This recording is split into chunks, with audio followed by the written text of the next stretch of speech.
looking to do a distortion, and we were looking for something maybe that was different sounding. So I tried the idea of dividing the audio spectrum into a number of bands and distorting them independently.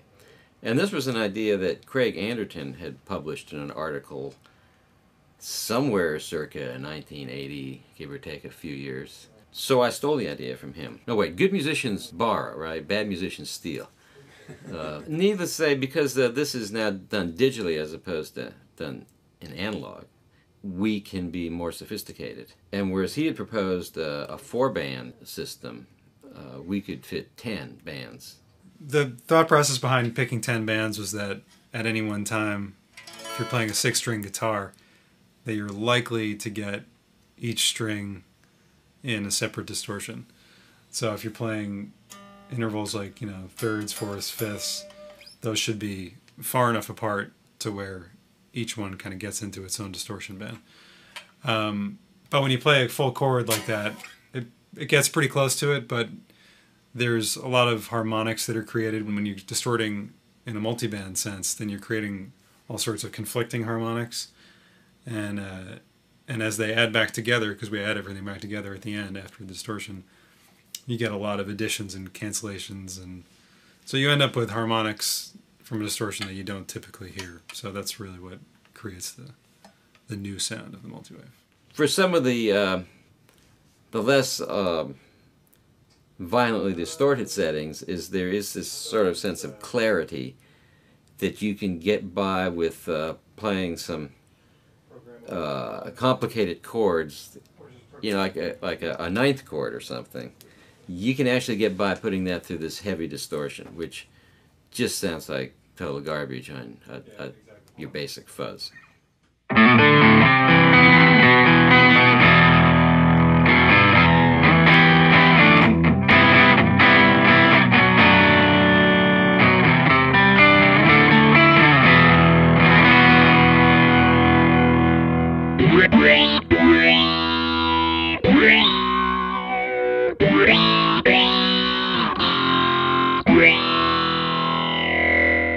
What makes it synthy?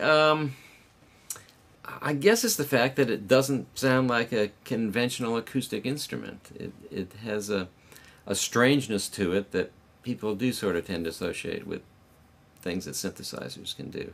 The multiband processing, I think, accounts for a lot of that, and also the foldback. It's the combination of those two things.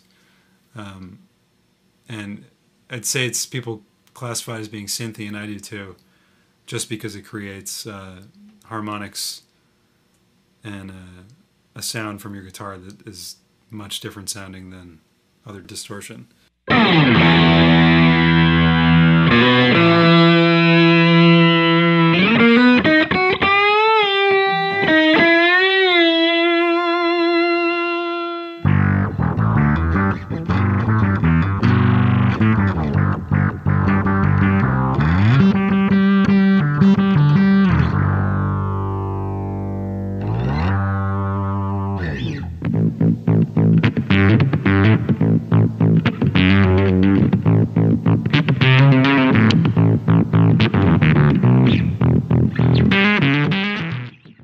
Multiwave distortions come in a few varieties. First, we have the guitar versions and the bass versions.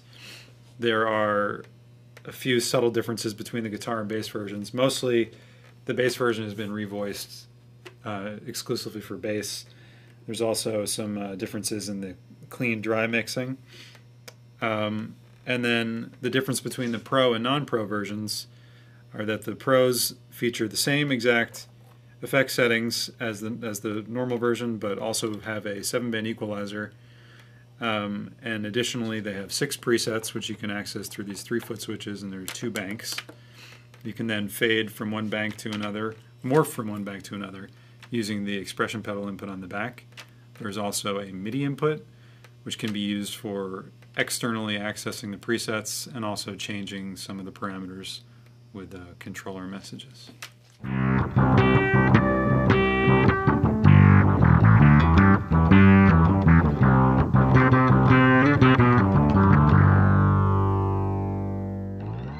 Well, first we have to sort of look at the normal distortion curve. If we had a box that just passed the signal directly through, then the output voltage would be equal to the input voltage.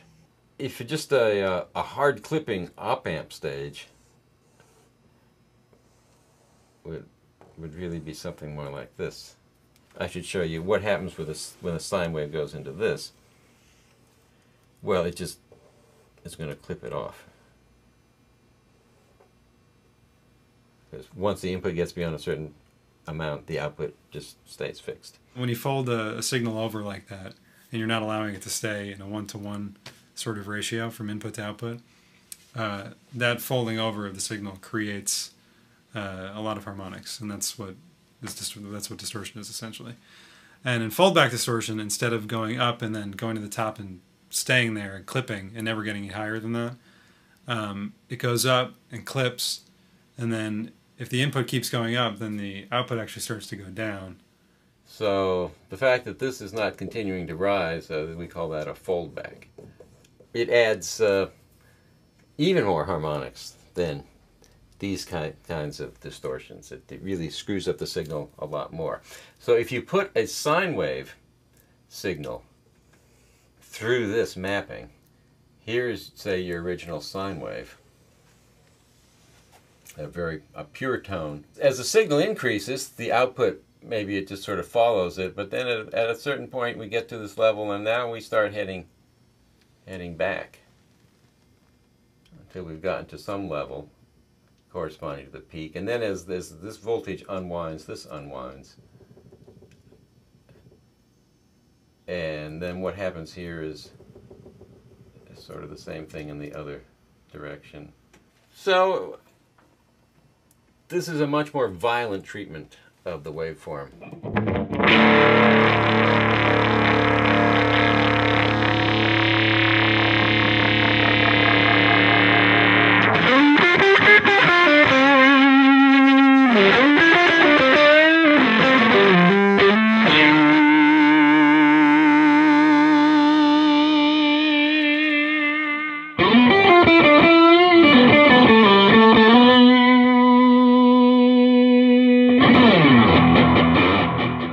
There's a lot of different ways of creating octaves. You can either do pitch detection and generate an octave that way. So you're doing pitch shifting essentially. Or there's the old way of like an Octavia, where there's a circuit which produces, it's kind of a hacky way of doing it, but it gives you a rough estimate of an octave up of the incoming signal. In the multi-wave, it's a type of foldback distortion, but it's one where the input-output curve will always sort of give you a response which is will kind of double every peak that comes in, and when you double the peaks that way, then you're essentially creating an octave. So.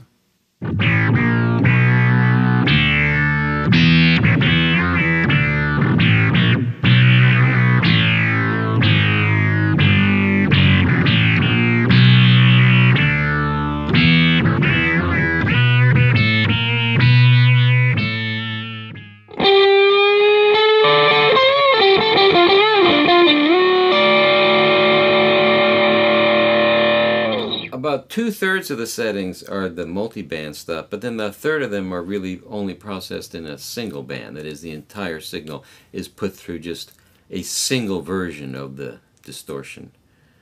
And as long as we don't do foldback and octave, then we are left with something that has to look sort of like a normal distortion. Number 15 especially, I think, is actually really quite charming.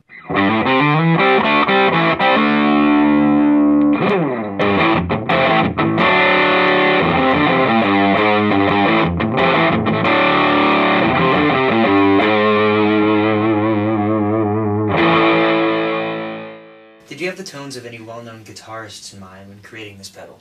No. What types of players would benefit from using the multi-wave?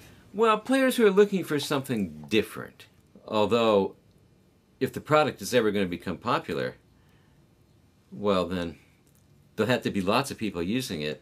Eventually, we'll want people buying the multi-wave because they've heard it so much in all the hit records. Oh yeah, the standard multi-wave sound, that will be just fine.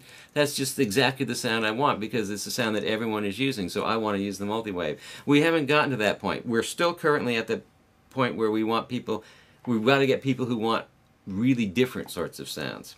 I hadn't looked at it that way before, but that's a very interesting thought. It doesn't help my engineering, or it doesn't. I don't think it helps the company, but it's fascinating. If you're the type fascinated by such things.